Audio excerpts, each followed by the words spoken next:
Itu nggak serta-merta tanggung jawabnya pengelola ya barangkali Kak Nurma gitu.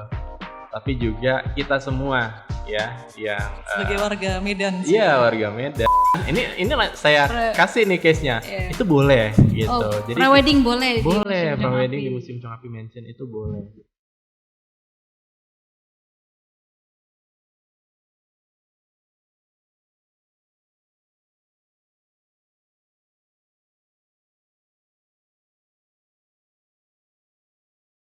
Hai guys, kembali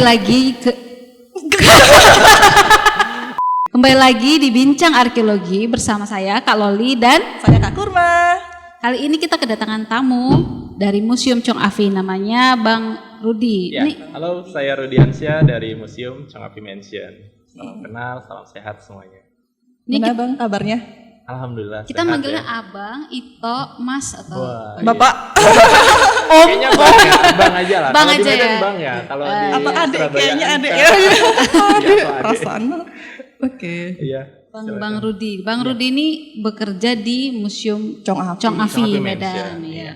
Jabatannya sebagai apa, Bang? Di sana? Museum Chong Api Mansion, saya diamanahkan saat ini sebagai pengelola ya untuk sebenarnya semuanya saya urusin dari mulai kebersihan, kemudian juga staf kurator, tiketing, administrasi semuanya saya urusin gitu ya.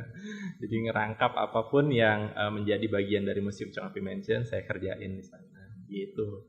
Oh, boleh tahu dong mungkin penonton di sini belum tahu nih Chong Afi ini siapa sih sebenarnya gitu. Kenapa dinamakan Museum Chong Afi? Ya, jadi kenapa dinamakan Museum Chong Api? Karena memang museum ini awalnya merupakan rumah tinggal atau kediaman dari Mayor Chong Api. Gitu. Sehingga pada saat beralih menjadi museum pun tetap nama beliau disematkan di sana. Sehingga namanya Museum Chong Api Mansion. Dan Chong Api sendiri merupakan salah satu masyarakat atau orang yang berasal dari Mesian Guangdong merantau atau mengadu nasib ke Sumatera Timur, tepatnya di Medan saat ini untuk mengikuti jejak abangnya atau kakaknya yaitu Mayor Chong Yong-ye. Pemerintah Hindia Belanda melihat potensi atau kemampuan dia untuk menengahi ataupun mengkoordinir komunitas Tionghoa yang ada di Sumatera Timur ini. Jadi kalau ada pertikaian antar etnis Tionghoa ataupun dengan komunitas lainnya, biasanya Chong Api ini yang melerai ya atau menengahi. Sehingga berawal dari situlah maka pemerintah Hindia Belanda menjadikan dia punya kedudukan ya untuk mengkoordinir sampai akhirnya dia bisa memiliki lahan perkebunannya sendiri, tentunya dengan kerjasama bersama abangnya ya, bersama-sama untuk membangun bisnis perkebunan. Seperti itu kira-kira. Berarti kita bisa bilang Mayor Chong Afi ini memiliki pengaruh dalam pembentukan kebudayaan dan masyarakat di Kota Medan itu sendiri. Iya, benar sekali. Bahkan juga saya melihatnya peran kontribusi beliau ini untuk Kota Medan sangat berdampak dan terasa sekali sampai hari ini bahkan. Misalnya pembangunan tempat ibadah Masjid Bengkok tuh. Nah, itu juga merupakan sumbangsi atau kontribusi dari Mayor Chong Api. Dan juga kalau di Medan Labuhan itu ada Vihara Dewi Kwan Im. Bahkan cerita dari pengurus atau pengelola Vihara Dewi Kwan Im itu, masjid depannya itu Masjid Al Osmani, juga Chong Api memberikan kontribusi ya di dalam pembangunan itu masjid tertua ya. Yang ada konten kan di depannya. Iya benar. Oh, ada kaitannya dengan Chong Afi. Iya itu tempat ibadah yang beliau bangun. Ya, jadi awalnya ini gagasan dari almarhum Pak Pun Prawira. Jadi memang sebelum dibuka pun ini menjadi sebuah persoalan atau dilema ya di keluarga besar turunan Chong Api. Masuk di dalamnya ada Ibu Mimi Wahyu Dharma, Pak Pun serta anak turunannya yang lain. Jadi awalnya banyak pihak keluarga itu yang keberatan kalau rumah kediaman almarhum Chong Afi ini dibuka menjadi sebuah museum. Yang dikhawatirkan apa? Tempat ini akan rusak gitu. Tapi tidak demikian dengan pemikiran ataupun pandangan dari Pak Pun Prawira.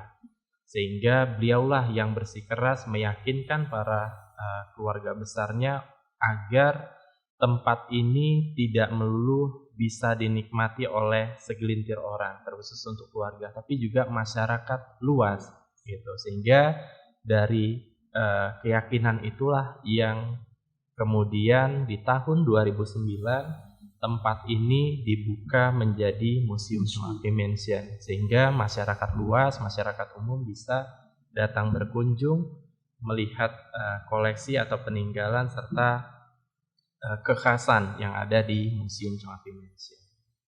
Seru ya. Berarti Chong Afi ini bisa dibilang salah satu museum swasta ya. Swasta Di ya. Kota Karena kan Medan ya. kita identiknya museum itu selalu negeri. Negeri, Benar. benar. Gitu. Yang dikelola oleh yayasan. Yayasan. Nah, sejauh ini dalam pengelolaan Museum Chong Afi sendiri adakah bantuan dari pihak luar atau memang pure dari yayasan sendiri atau gimana Bang dalam mengelola museumnya itu? Dalam mengelola museumnya. Jadi awalnya itu almarhum Sambil Pak Pun. dinikmatin, Bang. Ya. Jadi segan ya.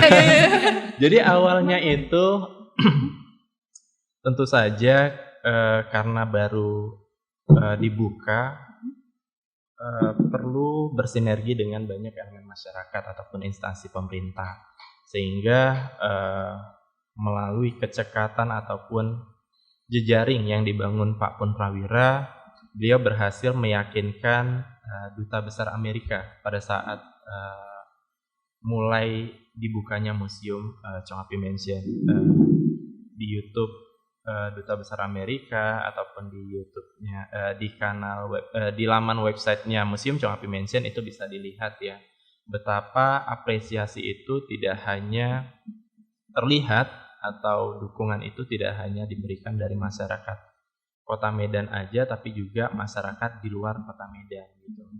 Jadi mereka sangat mendambakan tempat ini bisa terus terjaga, terawat dan dinikmati oleh banyak orang gitu. Jadi kalau dibilang siapa aja nih yang turut andil khususnya untuk memberikan bantuan, pembenahan ataupun perawatan museum. Jadi kami pikir ada banyak sekali orang-orang yang menaruh perhatian terkhusus untuk pemerintah ya Kota Medan atau Sumatera Utara melalui Dinas Kebudayaan ataupun Pariwisata. Itu biasanya kita mendapatkan bantuan ya atau dana hibah untuk renovasi ringan ya gitu ya, misalnya kayak pengecatan, kemudian perawatan taman, sarana prasarananya seperti toilet, ruang baca atau perpustakaan. Nah itu biasanya kita mendapatkan bantuan dari instansi-instansi terkait gitu. Tapi memang sekali lagi saya tekankan di awal itu memang nggak hanya melulu dari pemerintah Kota Medan aja, tapi juga itu ada keterlibatan dari pemerintah Amerika ya melalui Duta Besar Jakarta itu tadi Bapak Robert Blake ya. Itu. Dan sampai hari ini kami sangat mengapresiasi kepada seluruh elemen masyarakat terkhusus pemerintah itu yang terus menaruh perhatian di dalam penanganan, kemudian juga pengembangan serta perawatan Museum Chong Afi Mansion. Karena kalau nggak kita semua yang menaruh perhatian, siapa lagi ya? Karena pengelolaan Museum Chong Afi Mansion barangkali nggak cuma di Museum Chong Afi Mansion, itu nggak serta-merta tanggung jawabnya pengelola ya barangkali Kak Nurma gitu. Tapi juga kita semua ya yang sebagai warga Medan sih. Iya, warga Medan ataupun kita yang punya kesukaan atau hobi mengunjungi ya museum-museum yang ada di Nusantara. Ya, Museum Chong Afi ini kan menarik ya, soalnya bangunannya sendiri tuh udah cagar budaya, belum lagi koleksi-koleksinya yang wow luar biasa banget. Dan kita tuh kalau masuk di museum tuh berasa kayak beda, jadi kontras banget gitu loh Bang. Jadi lokasinya tuh kan yang di tengah kota yang padat dengan gedung-gedung yang pokoknya road ya di daerah Kesawan ya. Kesawan. Terus masuk tuh tiba-tiba tuh yang tenang, adem gitu. Nah itu gimana tuh kok bisa mempertahankan sih? Maksudnya settingnya ya, settingannya gimana? Seperti dulu itu ada perubahan? Kondisinya seperti itu dari dulu. Ya kurang lebih pihak yayasan ataupun keluarga yang saat ini mengelola itu Ibu Mimi Wahyu Dharma ya.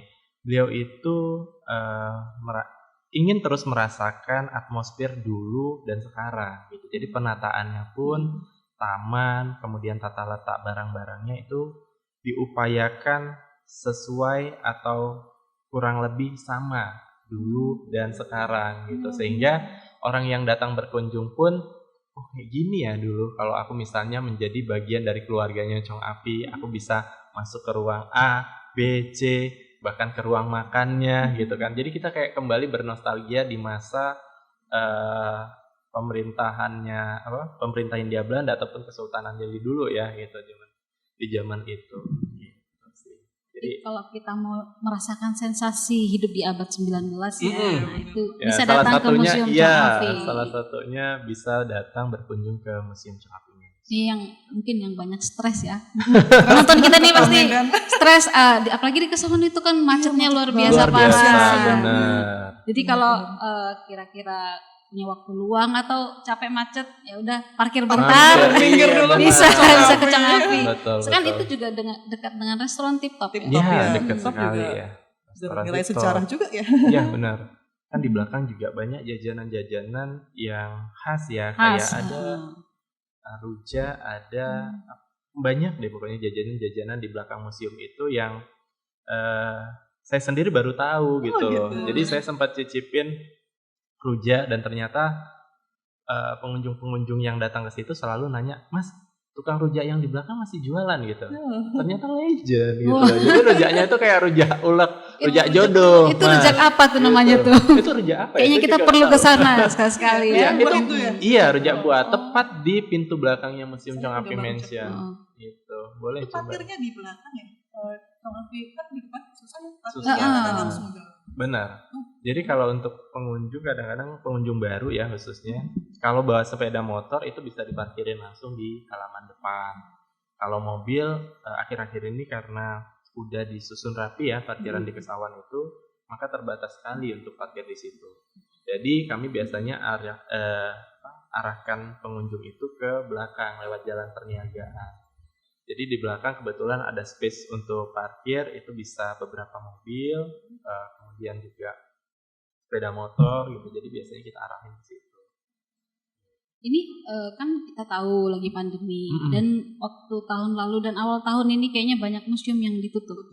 Nah ini benar. Gimana kondisinya di Chong Afi sendiri? Iya, jadi kita juga sempat tutup. Iya, itu kita. Sekarang enggak, sekarang udah buka. Ini kita udah jalan 2 bulan buka. Tiap hari atau? Tiap hari buka. Ya, yang berkunjung harus udah vaksin atau? Ya, jadi kita saranin paling tidak udah vaksin pertama ya gitu, karena kita juga terus mengantisipasi ya, menjaga ini. Kalau yang anak-anak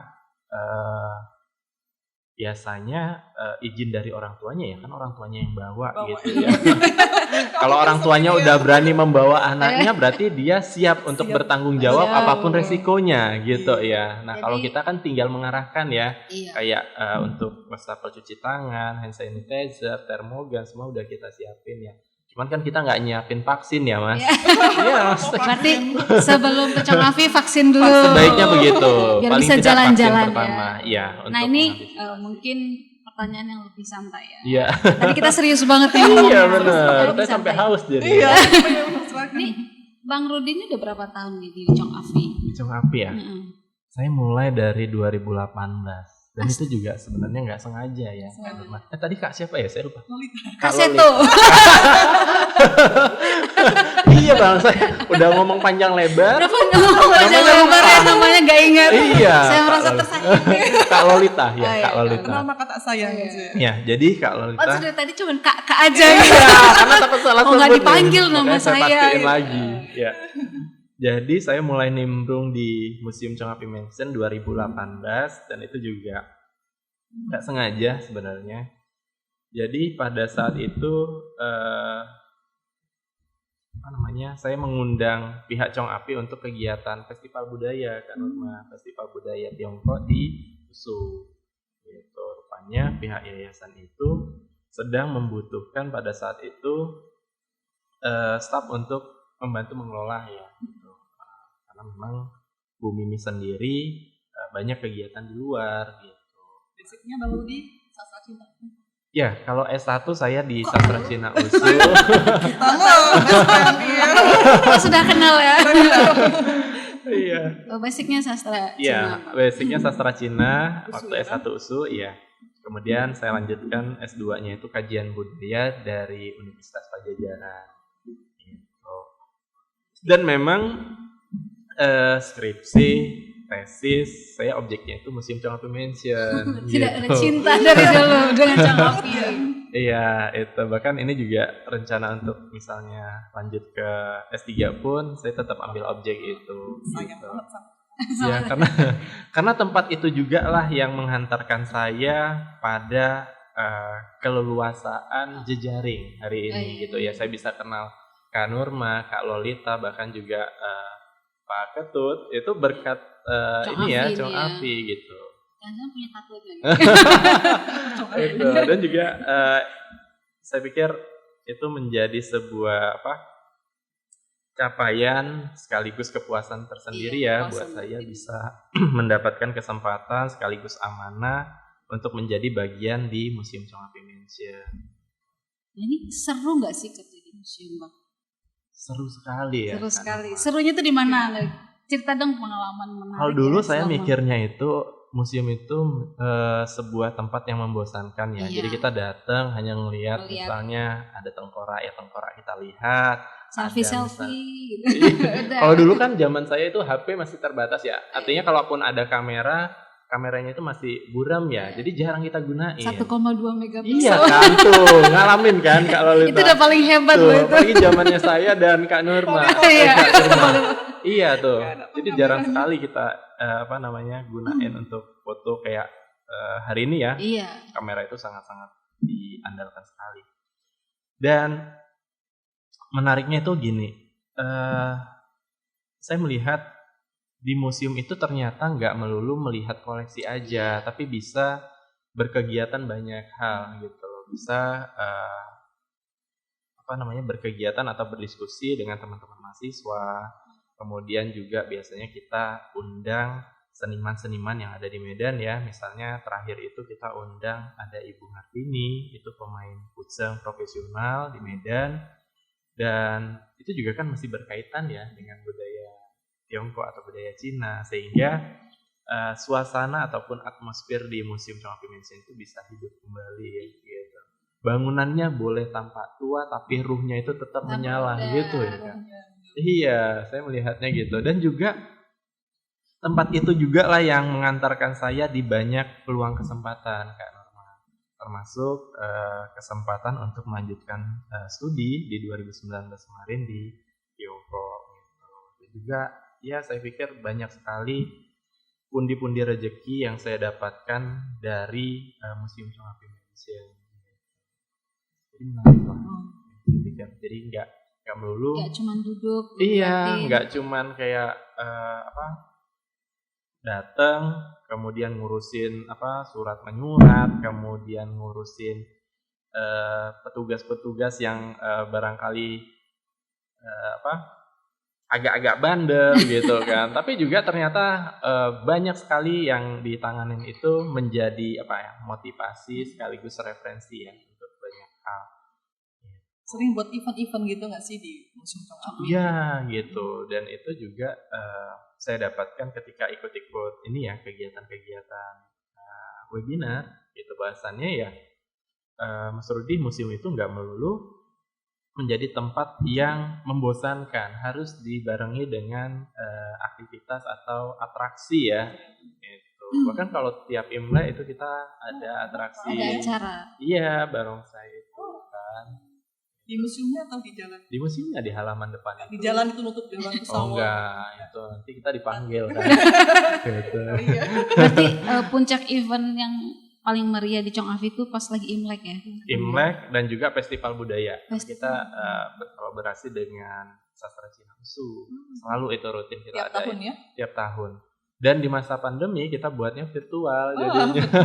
Nah itu agak susah memang ya. Tapi itu tadi kita record penampilan kayak kucing, kemudian juga atraksi barongsai paling kita bisa tampilin dari atraksi yang sebelumnya gitu. Karena kan nggak memungkinkan ya, karena itu mengundang keramaian.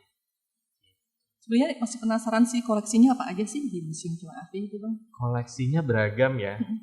Namanya rumah tinggal, tentu kita akan melihat kayak tempat makan, tempat tidur, kemudian dapur itu ya identiknya. Tapi ternyata kita nggak hanya melulu bisa melihat hal-hal yang secara umum sebagai peninggalan rumah rumah pribadi atau rumah tinggal ya dari seseorang yang dalam hal ini Chong Afi. Kita bisa melihat rekam jejak beliau serta prestasi dan capaian-capaian yang pernah beliau dapatkan selama berperan aktif ataupun berkontribusi di Tanah Deli ini. Gitu. Beliau mendapatkan tongkat penghargaan ya pada saat disematkan menjadi mayor. Kemudian beliau juga mendapatkan tongkat penghargaan dari masyarakat Tapanuli. Gitu. Jadi beliau ternyata membangun bisnis perkebunannya ini gak hanya di Tanah Deli aja, gitu, tapi juga sampai ke Tapsel. Ya, gitu. Jadi masyarakat Tapanuli merasa dengan dibukanya perkebunan di sana bisa membantu ya masyarakat-masyarakat yang pada saat itu membutuhkan pekerjaan, gitu ya. Dan karena kehangatan yang dibangun oleh Chong Afi kepada masyarakat Tapanuli, akhirnya masyarakat Tapanuli memberikan tongkat penghargaan itu sebagai bukti kecintaan masyarakat Tapanuli kepada Chong Afi. Berarti kepemimpinan Chong Afi itu nggak hanya dirasakan oleh masyarakat Tionghoa di Kota Medan, tapi juga seluruh beragam masyarakat. Benar sekali. Bahkan di beberapa tempat di luar dari Indonesia seperti Penang, Malaysia, beliau juga banyak berkontribusi di sana untuk pembangunan tempat. Sampai Malaysia juga. Keluarganya juga ada di Malaysia. Benar gitu. Di Malaysia itu yang rumahnya saya pikir sama persis ya seperti rumahnya Mayor Chong Afi yang kita kenal sebagai museum hari ini. Itu ada Chong Pat Se Mansion di Penang, Malaysia. Gitu. Dan itu sama persis seperti bangunan yang di sini. Gitu. Itu sekarang udah berganti warna menjadi warna biru keseluruhan sehingga namanya pun beralih menjadi Blue Mansion. Gitu. Dan biasanya kalau setelah Imlek keluarga dari Chong Pat Se yang ada di Penang, Malaysia itu datang berkunjung atau sebaliknya. Jadi mereka kadang-kadang bernostalgia ya. Rumah kami di sana udah seperti ini loh. Kita udah renovasi ini gitu. Dan kita sedang merencanakan, mudah-mudahan nanti ada uluran tangan dari banyak elemen masyarakat, termasuk instansi pemerintah di dalam memberikan bantuan untuk pemugaran ataupun renovasi. Kita menjadikan museum Blue Mansion ini atau Chong Pat Se Mansion ini menjadi referensi ya. Karena memang penataannya udah sangat baik sekali. Udah jadi museum juga di sana. Iya, Blue Mansion. Ini kan rumah tinggal yang jadi cagar budaya ya. Museum sebagai museum budaya. Nah itu mengelola rumah yang jadi cagar budaya itu susah nggak sih? Dan susahnya itu kira-kira gimana? Pasti ditinggali nggak sih itu? Jadi Museum Chong Afi Mansion ini kan ada sayap kanan kiri dan juga bangunan inti ya yang di tengah itu.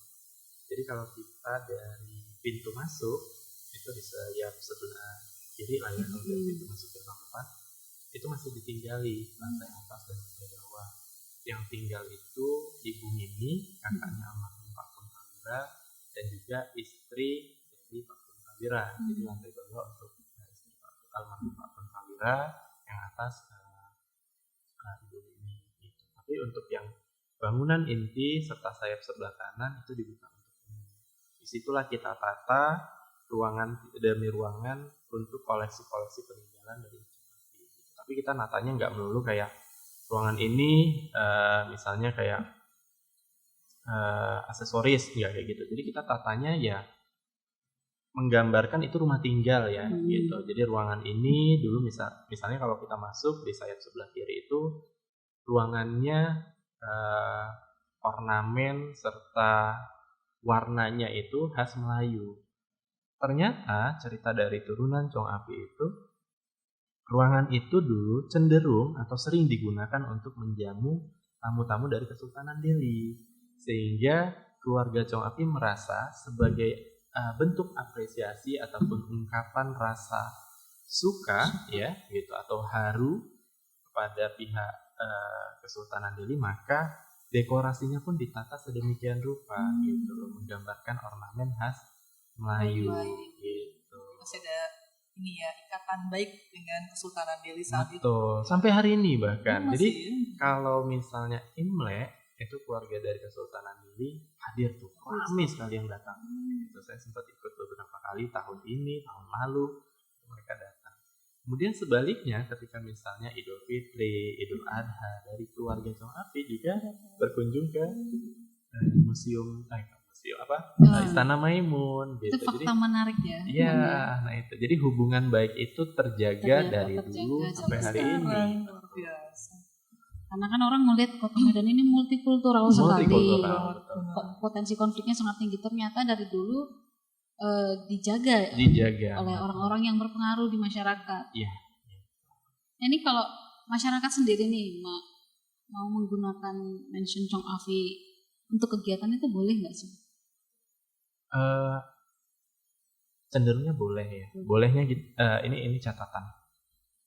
Jadi Museum Chong Api Mansion ini sekalipun sebuah museum, tetap kita memberikan kesempatan ya atau ruang-ruang untuk masyarakat yang lainnya. Misalnya nanti kalau Lita berencana untuk melakukan foto wedding di Museum Chong Api Mansion. Ini jangan. Nah itu kan, ini saya kasih nih case-nya. Itu boleh gitu. Jadi pre-wedding boleh. Boleh pre-wedding di Museum Chong Api Mansion itu boleh. Jadi udah beberapa orang yang menjadikan tempat itu ya untuk menjadi sebuah kenangan mereka ya gitu. Mereka ambil foto pre-weddingnya di sana. Ya, kemudian juga ada yang menggunakan tempat itu sebagai biasanya teman-teman mahasiswa ataupun anak-anak SMA yang baru menyelesaikan sekolah atau studinya, mereka itu kayak foto bersama untuk buku tahunan itu. Tapi memang spot-spotnya banyak sih ya di Chong Api, mau foto dan di sisi mana. Ya, iya, gitu. bener, jadi kayak seolah berada di Tiongkok, di masa lalu gitu. Iya. Nah itu mereka jadikan tempat itu sebagai spot untuk momentum itu kebersamaan mereka. Peminjaman baju-baju itu. Nah itu yang sedang kita rencanakan ya. Iya. Jadi di atas itu kebetulan ada space 2 ruangan, itu yang sedang kita rancang sekarang untuk foto ini ya, pakai pakaian khas itu ya, tradisional Tiongkok itu. Mudah-mudahan itu bisa terlaksana ya. Kapan kita ke Chong Api ya? Iya, harus mampir Kak Lolita, Kak Kurma gitu. Nah ini ya, pendengar kita yang mau berkunjung ke Chong Api, foto tahunan, entah itu wedding atau untuk sekolah. Pintu selalu terbuka untuk kalian. Itu kalau menghubunginya boleh kemana? Jadi kalau untuk menghubunginya tuh kesini enggak? Mudah ya. Nanti bisa dikasih tahu ke Johan. Cantumin di sini ya. Di laman website museum itu tertera kontak kita 24 jam itu langsung. Apa tuh Bang alamat websitenya? Alamat websitenya itu www.museumchongapimansion.id kok saya lupa ya. .org. Di Google kayaknya nemu dia pokoknya. Pasti nemu gitu. Dan juga media sosial di Instagram juga ya. Instagramnya @museumchongapimansion. Dan situ juga tertera tuh untuk pembelian tiket secara langsung maupun tidak langsung. Online bisa ada bisa online. Dan situ juga tertera kontaknya, mana tahu mau tanya-tanya ya kan kalau kita atau Bang Johan nanti mau tanya mengenai yang foto prewedding boleh juga, silahkan ya kan?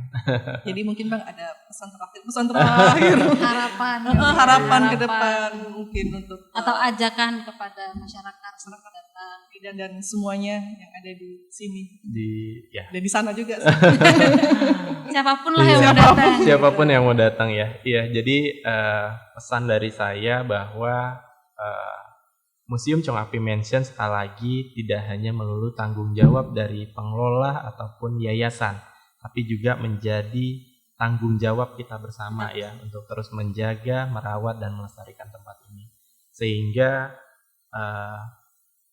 segala informasi serta peninggalan-peninggalan yang ada di sana bisa terus dinikmati ya oleh anak turunan kita di masa mendatang. Dan juga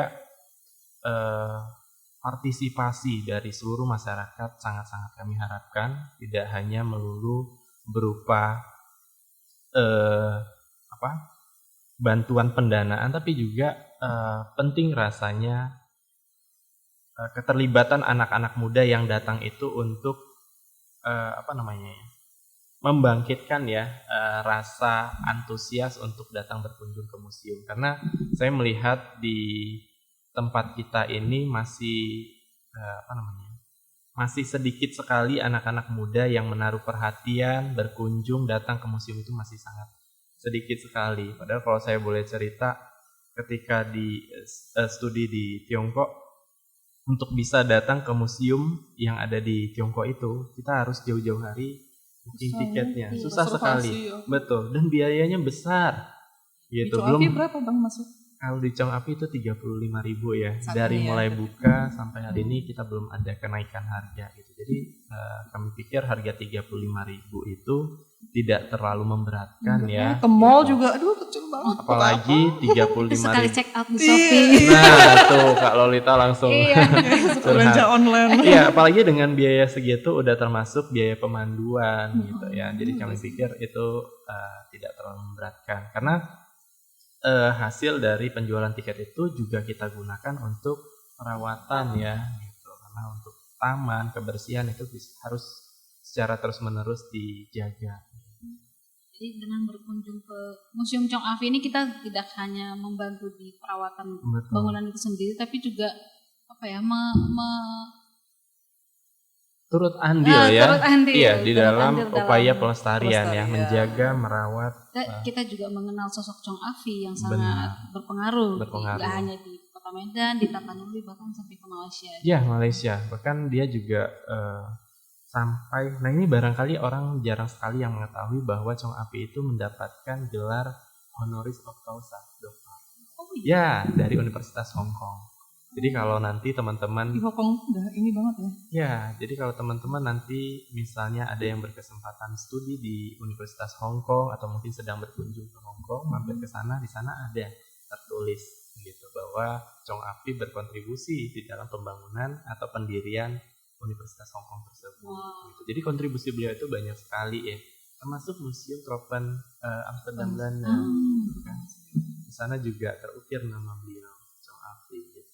Pengaruh sekali ya. Iya, di banyak tempat dia sangat menaruh perhatian ya untuk berperan serta berkontribusi di dalam pembangunan fasilitas umum ya.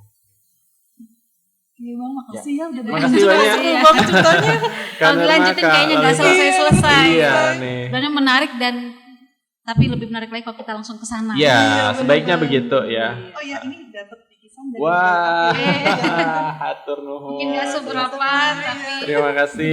Semoga bermanfaat sih. Iya, sangat bermanfaat. Sukses terus untuk Kak Nurma, Kak Lolita dan juga kru di dalam menggaungkan ya. Ini saya pikir program yang sangat menarik sekali gitu. Bahkan kami pun jadi kepikiran apa kita buat juga nih. Kemudian ngundang teman-teman. Iya, saling jadinya kan. Kita pengen malah lokasi shootnya mungkin di sana. Boleh, nah itu. Sempat kemarin kita terpikir itu, tapi mungkin next kita. Iya, boleh, silakan. Seru banget kita langsung sangat di lokasi mendukung Chong Afi. Jadi latarnya itu beda-beda ya. Langsung ini ya. Jadi yang tadinya mungkin gak mau berkunjung karena 1-2 hal gitu males, nah sekarang bisa kan. Betul. Jadi sekalian. Kalau sudah lihat langsung kayaknya lebih tertarik. Iya, program podcastnya itu sekali selain ngobrol bisa juga menikmati keindahan ataupun koleksi-koleksi di Karena banyak kan warga Medan yang masih belum mengenal lah kota mereka ini ada banyak hal. Benar sekali. Makanya kalau saya kadang kala mandu ya sesekali, saya tanya dulu tuh, udah pernah kemari sebelumnya? Belum. Ibu dari mana? Medan. Gitu. Kalau ibu-ibu, bapak-bapak mungkin mereka sibuk ya ngurusin anak, kemudian keluarga di rumah gitu. Anak muda nih yang saya kadang-kadang suka kesel ya. Tapi ya memang nggak bisa dipaksain ya anak muda harus semuanya suka museum, enggak. Tapi lewat peranan anak-anak muda yang udah suka nih, gitu, Kak Kurma, Kak Lolita, ini bisa menjadi penyemangat ya atau angin segar untuk anak-anak muda, untuk kita sama-sama menjaga dan melestarikan bangunan-bangunan cagar budaya ya yang ada di Kota Medan. Banyak soalnya kan. Anak-anak muda yang pengen bikin konten kali ya, dance cover itu bisa. Berkunjung. Ayo. Ya, terima kasih Kak Kurma, Kak makasih. Lolita, Bang Johan, Bang. Sukses terus mengelola museumnya, Bang. Baik, terima kasih. Ditunggu kunjungannya. Semoga setelah podcast ini jadi rame. Amin. Iya. Oke guys, kita 2 juta. Jangan lupa untuk follow Instagram kita ya. Ya, jangan lupa follow Instagram kita di sini di @balarsumut dan juga jangan lupa untuk like, subscribe, komen dan share video ini ke teman-teman kalian semua. Oke, see you, bye. Terima kasih Kak Kurma, Kak Lolita.